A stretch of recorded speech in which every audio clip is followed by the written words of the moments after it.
Welcome to a new Monday morning routine. It's Coffee with Strangers with Kelli Lemon. Hey, it's Kelli, and today I'm in Carytown to have coffee with Christine Greenberg at Mott Gallery. This coffee shop, art gallery, and event space just opened up over the summer, and it felt like the perfect place for me to meet one of Richmond's dopest wedding planners, to hear all about her business and her love for Church Hill and RVA. All right, Christine, I don't know if you've watched, but yes, ma'am, I studied. I'm into cheering coffee, okay? And I gotta take my first sip. Thank you for taking the time to have coffee with me. You are definitely a stranger to me, so please tell me what you do. I am a wedding planner first and foremost, and my mom and I just opened up a kind of indie, alternative, cute and cozy bridal shop in Church Hill 18 months ago. Urban Set Bride is the name of the company. How did you and your mom come up with that name? Well, I've always felt like I am an old woman trapped in a young person's body. So I wanted the store to be a slight reflection of the past. Okay. I found that the saying urban set was how the flappers would describe a new gown. Now, have you been into fashion, into event planning all your life, or did you just kind of get into this recently? I fell into wedding planning accidentally. I studied English, women's studies, and political science at VCU. Okay. Graduated in 2009, and I was renting luxury apartments, because that's what English majors do. Yeah, I don't know what else to do. Yeah. I've always been creative, but I am not a creator. Okay. I have an eye for fashion. I've always been passionate about it, but I didn't know how to translate that into a career. Sure. I'm pretty OCD. I was raised by a German military man, so I focus a lot on order and organization and staying calm under pressure. So wedding planning was kind of a happy accident for me.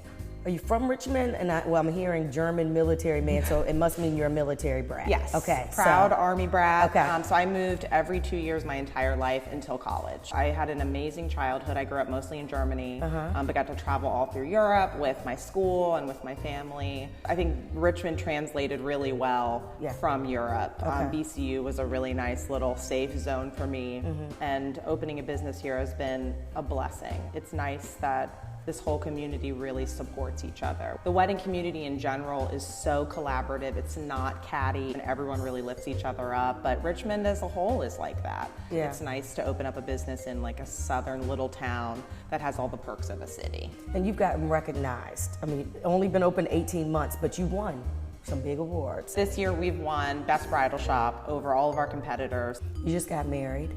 Who planned your wedding? I did, of course.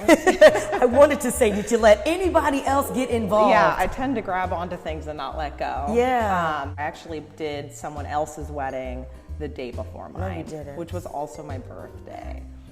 Where did you choose to get married? We got married in our neighborhood. So we Okay. got married at Libby Hill Park, Aw. and then we had our reception at the Roosevelt. We just wanted to embrace Church Hill as it has embraced us. Let's go back into Church Hill a little bit. Your shop is there and you live there as That's well? correct, yeah. Why did you choose that part of Richmond? I want to be part of the change. I don't want to fight to keep up. With Church Hill, we have amazing restaurants. It's so nice. When you and your husband, were you all living there before you got married? Yeah, we just recently moved to the Montrose Heights Fulton area, so that's like the new up and coming. So I'm just trying to stay trendy, if at all possible.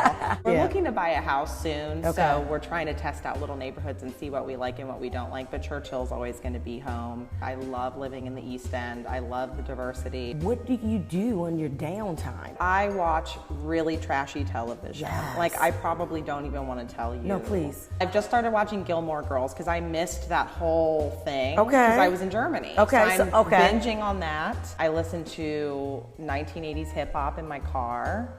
If you and your husband get to kind of have a good night out in Richmond, where do you guys go? We are very spoiled in Church Hill, obviously. So maybe the Roosevelt, maybe Dutch and Company. Yeah. Maybe Millie's. I mean, how we get out of our neighborhood without being 500 pounds heavier is beyond me. Yeah. Our new house has this giant backyard, so that's our fall goal, to get some good heavy bulbs out back and a fire pit going and just sit around with our friends and let the babies run amok. How do you convince, I guess, brides or, different people to embrace the fall wedding season. Richmond is a great place to get married just for overall guest experience. You can have your friends and family come into town on Thursday or Friday. You can have a rehearsal dinner at Pasture. Yeah. You can send them to an event at the Altria Theater or Center Stage, or send them down to the river or the Holocaust Museum. Yeah. You have the arts, you have the progress, you have the diversity, but you don't have the high price point, don't really have the traffic. It's just more accessible. It's warm, it's comfortable, but not in a bad way. Yeah. It's like a really good pair of shoes. Yeah. It's not a city that you have to fight to keep up in. We're all progressing and changing at the same time. To hear the rest of my interview with Christine, check out the Coffee with Strangers podcast on iTunes or Stitcher. Take a second to subscribe to this channel on YouTube and get yourself over to Mott Gallery in Carytown to check out some local art and get some Blanchard's coffee. Now grab your phone and join our newsletter to get each week's episode delivered right in your inbox. Text strangers to 66866 and follow the instructions to join. And visit coffeewithstrangersrva.com to watch and listen to previous episodes. See you next week.